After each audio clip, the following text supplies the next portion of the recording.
So, as we said, within this market, we want to talk about currency appreciation or depreciation rather than changes in the exchange rate going up or down. And that's again because we can denominate the exchange rate in euros per dollar or dollars per euro. So here we've written euros per dollar. That means that every dollar, $1 is worth 1.1 euros. And we could write that price the other way, saying that 1 euro is worth about 91 cents. Rather than talking specifically about the exchange rate, we'll talk about currency appreciation or depreciation.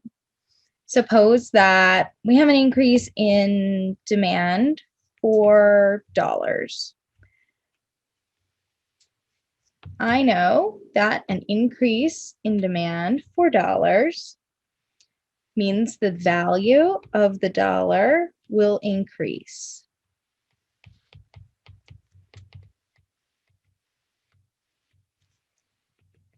On this graph, that means the number of euros per dollar will go up, but it's clearer to skip the graph and say that the US dollar appreciates in value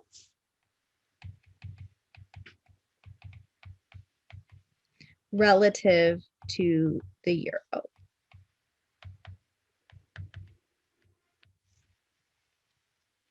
So typically you don't necessarily need to draw this graph. And actually this is one case in which I might recommend that you skip the graph altogether.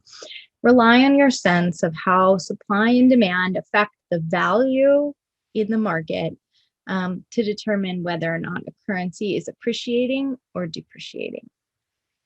Then the last question we have here relates foreign exchange markets back to international trade and capital flows. So say the US dollar appreciates against the peso. So it increases in value against the peso. That means that every dollar is worth more pesos and every peso is worth fewer dollars. How will that affect the flow of goods and capital between the two countries?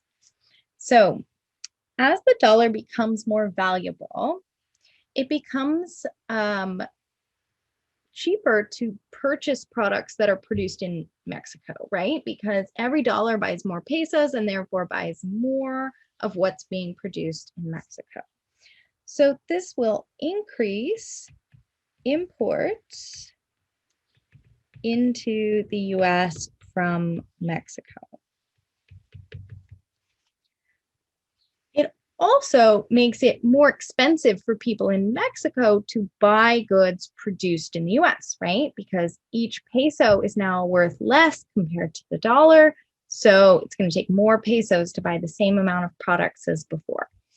So we'll decrease exports from the US to Mexico. So from the perspective of the United States, currency appreciation will lead to a decrease in net exports, right? Oops, net exports, not Nebraska.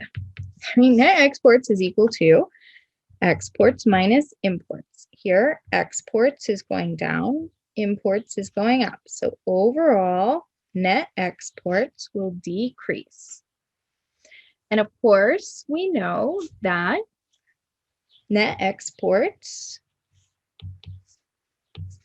is equal to net capital flow, net capital outflow, right? So net capital outflow will also decrease. In other words, the US's trade deficit will increase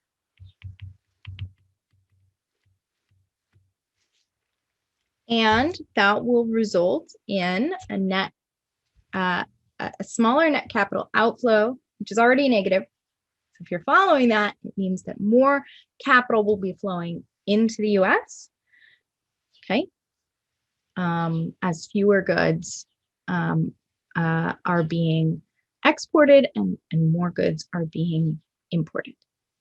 Okay, we're going to take all of that and use that to understand what's going on in the next module. But for now, we're just reviewing those relationships.